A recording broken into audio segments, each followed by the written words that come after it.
चलिए आज हम पढ़ा रहे हैं इंपरेटिव सेंटेंस नरेशन का, ठीक है ना। इसके पहले हम इंट्रोगेटिव असर्टिव सेंटेंस पढ़ा चुके हैं, ठीक है ना।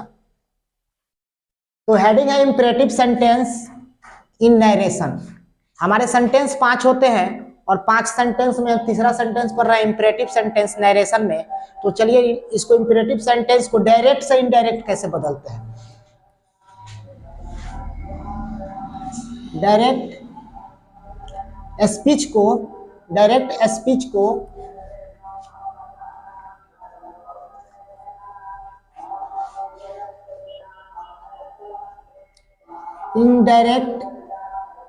स्पीच में बदलने का तरीका जाने, बदलने का तरीका जाने, ठीक है ना। डायरेक्ट स्पीच को इनडायरेक्ट स्पीच में बदलने का तरीका जाने, डायरेक्ट स्पीच को इनडायरेक्ट स्पीच में बदलने का तरीका जाने टॉपिक है, ठीक है। ये लिख लो, डायरेक्ट स्पीच को इनडायरेक्ट स्पीच में बदलने का तरीका जाने इंपरेटिव सेंटेंस को।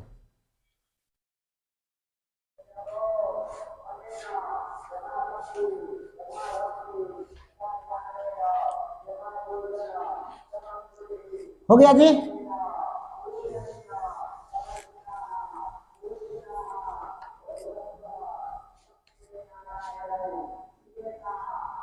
रिपोर्टिंग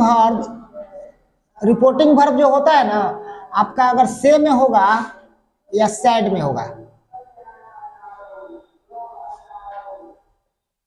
तो इसको बदलने का जो तरीका है रिपोर्टिंग वर्ब कोची में, डायरेक्ट स्पीच में। रिपोर्टिंग वर्ब से होगा या सैड होगा तो जिस तरह आपका सेंटेंस होगा, मान लीजिए ऑर्डर होगा, एडवाइज होगा, सजेस्ट होगा, ठीक है ना, फॉरबिड होगा, निषेध होगा, इस सभी सेंटेंस को किस तरह बदल सकते हैं इसके बारे में जानिए।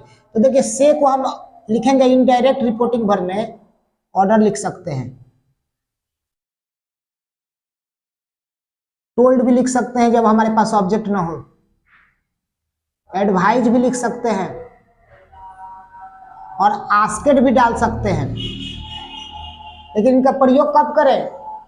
ऑर्डर का जो हो तो ऑर्डर करें, एडवाइज का हो तो एडवाइज करें, आस्केड मतलब कभी प्रश्न हो, जहां पर ऑब्जेक्ट ना हो तहां पर टोल्ड का प्रयोग करें, ठीक है। 2 नंबर में देखिए क्या होगा, कोमा और इन्वाइटेड कोमा को हटाकर, कोमा और डबल इन्वाइटेड कोमा को हटाकर इसको क्या करना है, हटा देना है, हटा देना है। और उसके बाद से कोची का प्रयोग करना है, टू का प्रयोग करें, हटाकर हटा देना है। और उसके बाद 3 में आपको कोची का प्रयोग करना है तो टू का प्रयोग करना है और बाकी वाक्य को ज्यों का त्यों लिख देना है, टू का प्रयोग करना है। और 4 में बाकी सेंटेंस को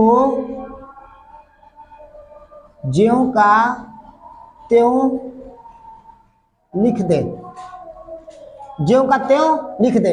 ये आपका इनडायरेक्ट स्पीच इस स्ट्रक्चर पर तैयार हो जाएगा। रिक्वेस्ट भी डाल सकते, अनुरोध हो तो।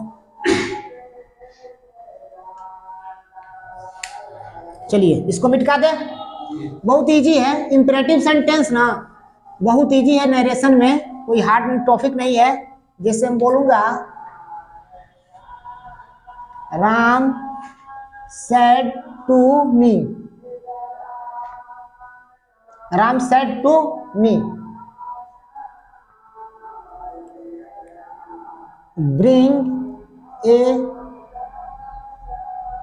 Cup of tea, cup of tea. तो देखिए यहाँ पर ये bring a cup of tea क्या चीज का बोध कर रहा है, ऑर्डर का बोध कर रहा है ना। तो रिपोर्टिंग वर्ब में जब भी बनाइएगा ना तो यहाँ पर आप क्या कीजिएगा, राम सैड के जगह पर आप टोल्ड भी लिख सकते हैं, इच्छा करे तो ऑर्डर भी लिख सकते हैं, ORDERED, ऑर्डर्ड भी लिख सकते हैं। बात समझ में आ रही है क्या बात बता रहा हूँ? टोल्ड भी लिख सकते हैं, ऑर्डर्ड भी लिख सकते हैं, और वो लोग क्या लिख सकते हैं, आस्क्ड भी लिख सकते हैं। क्या लिख सकते हैं? आस्क्ड भी लिख सकते हैं। लेकिन फिलहाल किसी एक का प्रयोग करना है इसमें, इनमें किसी एक का प्रयोग करना है। और टोल्ड भी लिख सकते हैं, ऑर्डर्ड भी लिख सकते हैं, आस्क्ड भी लिख सकते हैं। किसका? से का प्रयोग में, जहाँ सैड रहेगा यहाँ इसके जगह पर आप टोल्ड भी लगा सकते हैं, ऑर्डरेट भी लगा सकते हैं और आस्केड भी लगा सकते हैं, ठीक है ना। तो किसी एक को रखना पड़ेगा, ठीक है ना। तो हम इसको आज यहाँ पर टोल्ड रख दिए, क्या रख दिए, टोल्ड। चलिए फिर भी हम लिखा दे रहे हैं, राम टोल्ड मी, हुआ ना जी। अब कोमा इनवाइटेड, कोमा को हटाकर क्या लगाएंगे, टू लगाएंगे और बाकी वो आपको ज्यों का त्यों लिख देंगे। Bring a cup of T, bring a cup of T, बन गया। बोलिए।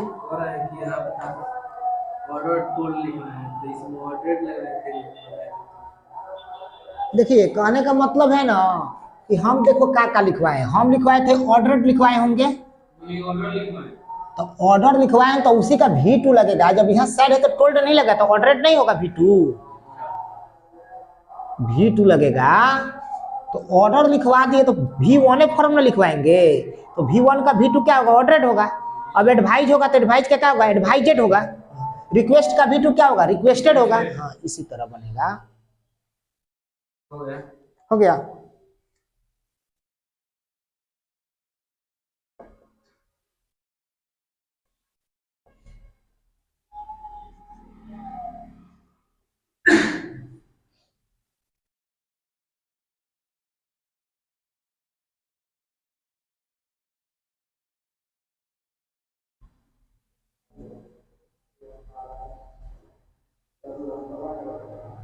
चलिए इसको बनाइए, बोलिए डाउट होगा तो यहाँ पर बोलिएगा। यहाँ पर क्या लिखे हो, सीता। सेज का क्या होगा, टेल्स भी लिख सकते हो, आस्क भी लिख सकते हो और ऑर्डर भी लिख सकते हो। आस्क मी हुआ ना जी। कोमा इनवाइटेड, कोमा को हटाकर क्या लगाइएगा, टू लगाइएगा और LEND, लैंड मतलब क्या होता है, लैंड मतलब उधार देना, लैंड आईओ है। हाँ ऑर्डर होगा ना, ऑर्डर ऑफ पर्पज हो सकता है, ठीक है ना सेंटे। तो लेकिन ऑर्डर में पर्पज में कुछ नहीं दिक्कत है, ऑर्डर भी आएगा कर 4 गो ऑप्शन में, तो इससे मत घबराना, इससे मत घबराना, ठीक है।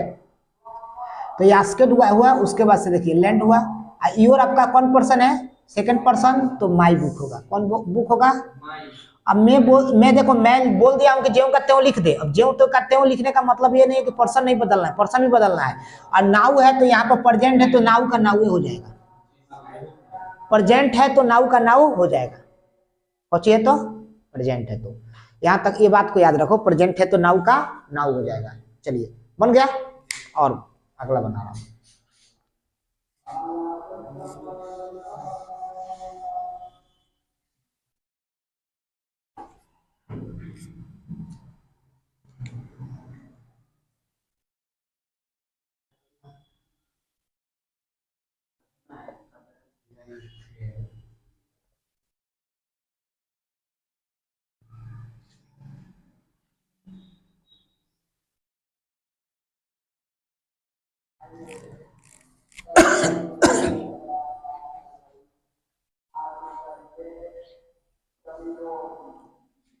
बनाओ,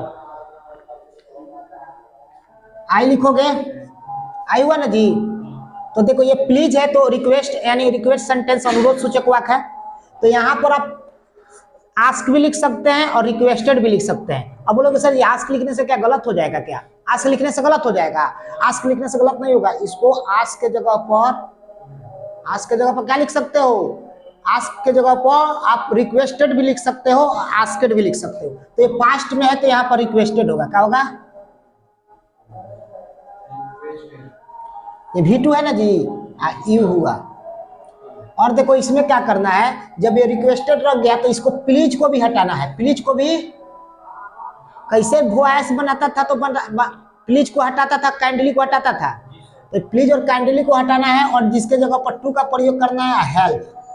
हेल्प होगा ना, मी देखो कौन पर्सन, फर्स्ट पर्सन, ऑब्जेक्ट का वास्तव में तो मी आइए ना, तो मी का मी हो जाएगा और नाउ का देन होगा, क्या होगा, ठीक है। THEN होगा, देन नहीं, देन मतलब तब होता है THEN, देन। दिक्कत है, बन गया। और एक बताओ।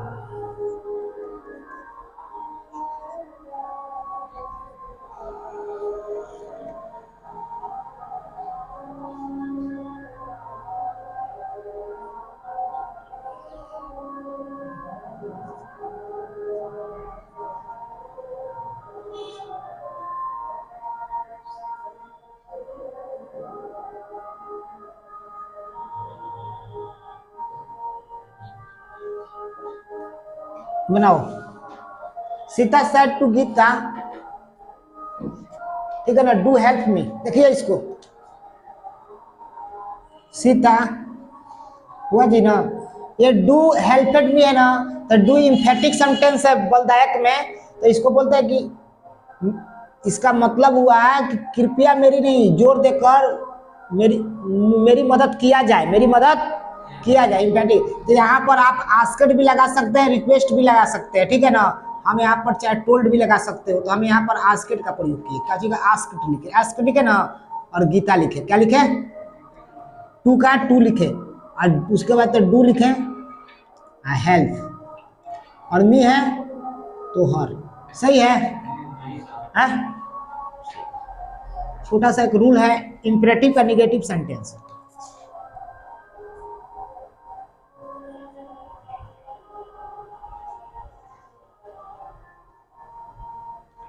निगेटिव सेंटेंस जब आएगा ना, कौन आएगा निगेटिव सेंटेंस, तो वहां पर निगेटिव सेंटेंस में आपका लिखा रहता है डोंट। क्या लिखा रहता है, क्या लिखा रहता है, डोंट। तो डोंट को क्या कीजिएगा, हटा दीजिएगा, डोंट को हटा दीजिएगा। डोंट के जगह पर नॉट का प्रयोग कीजिएगा। कौन का प्रयोग कीजिएगा, और नॉट के बाद आप टू का प्रयोग कीजिएगा, और बाकी सेंटेंस ज्यों का त्यों जानकारी के अनुसार बदल दीजिएगा, ठीक है। जैसे देख मैं बता रहा हूँ, इसको कोची में लिखिएगा, तो इसको लिखिएगा रिपोर्टिंग वर्ब, कोची में लिखिएगा रिपोर्टिंग वर्ब को कोची में लिखिएगा, तो रिपोर्टिंग वर्ब को आप लिखिएगा कोची में, तो आस्क में, कोची में, आस्क में। इसका वर्ब टू क्या होगा, तो आस्केड होगा, होगा ना जी, है आस्केड होगा कि नहीं।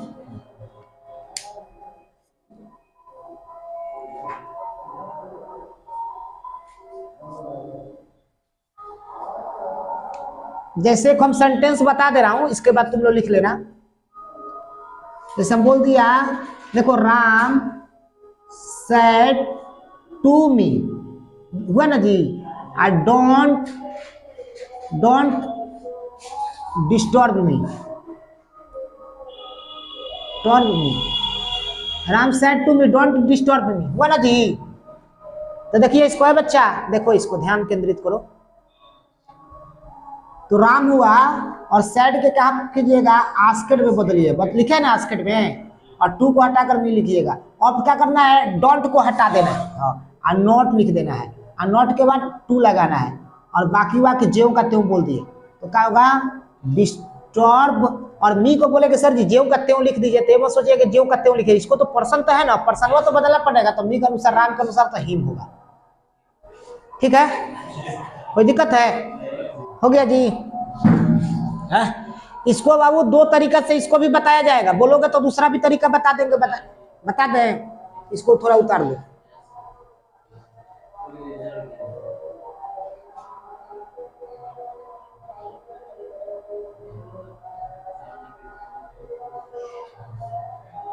मिटका दें।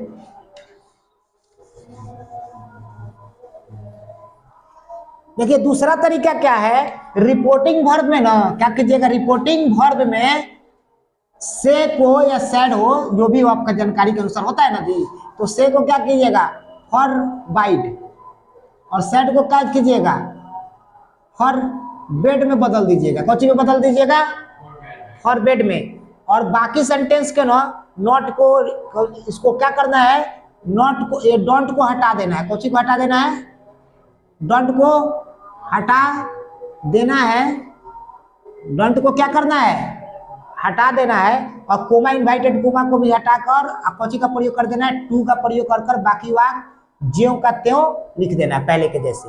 जैसे एग्जाम्पल ले लो,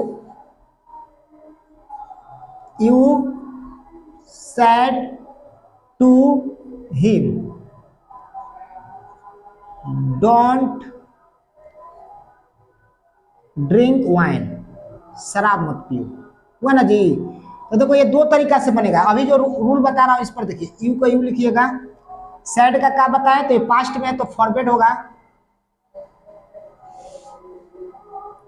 ठीक है ना। कोमा इनवाइटेड, कोमा और डोंट को हटाकर कोची का प्रयोग करना है, पहले हिम लिख दे, पहले हिम लिख दिए, कोमा इनवाइटेड कोमा को हटाकर डोंट को सब को हटा देना है, कोची लिख देना है, यहाँ पर टू लिख देना है। पहले नोट लगाते थे ना, अब नोट नहीं लगेगा क्योंकि फॉरवर्ड लग गया ना तो नोट नहीं लगता। फॉरवर्ड का मतलब ही होता है माना करना, फॉरवर्ड का मतलब क्या होता है, माना करना। अब देखो यहाँ पर लगा दिए, और ड्रिंक का लिखेंगे ड्रिंक, और ड्रिंक वाइन।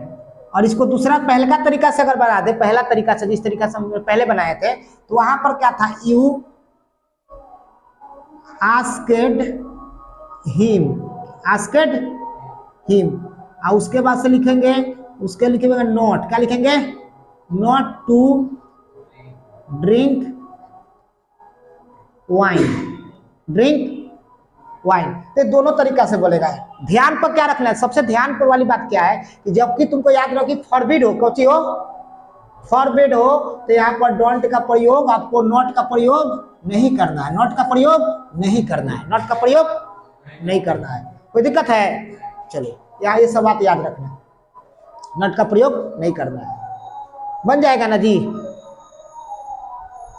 यहाँ पर हम फिर भी देखो, एक बार फिर भी चर्चा कर दे रहा हूं, यहाँ पर हम क्या लगाएं, फॉरवर्ड लगाएं। फॉरवर्ड का मतलब क्या होता है, माना करना। फॉरवर्ड में यहाँ पर नॉट लगा है, कहीं पर नहीं लगा है, नॉट लगा है क्या, नहीं लगा है। तो फॉरवर्ड में जब नॉट नहीं लगा है तो आस्केड में तो नॉट लगेगा ना जी। हाँ, तो यही दो तरीका से बनता है।